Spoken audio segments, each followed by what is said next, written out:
বন্ধুরা, আজকে আমি বানালাম ফ্রাইড রাইস আর চিলি চিকেন।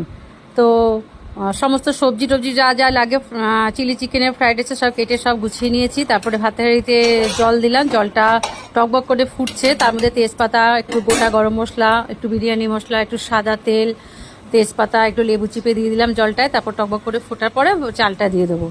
এদিকে আমি চিলি চিকেনের ম্যারিনেটটা করছি।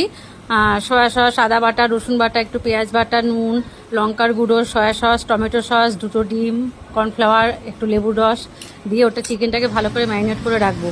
এদিকে আমার রাইসটা হয়ে গেছে। আমি কি করলাম, ওই ভাতের হাঁড়িতে তারপর চালটা দিয়ে টকবক করে ফোটার পরে মাঠটা গেলে নিলাম, নিয়ে ওই হাঁড়ি আর গামলায় ভাতটাকে আলাদা করলাম। তারপর কড়াতে সমস্ত সবজিগুলোকে ঘি দিয়ে ভেজে ওই মিশিয়ে নিলাম। এবার আমার চিলি চিকেনের পকোড়াগুলো ভেজে নিলাম। আজ একটু ড্রাই চিলি চিকেন করবো। ভেজে তুলে নিচ্ছি পকোড়াগুলো। পুরো রান্নাটা দেখানো যায় না বন্ধুরা।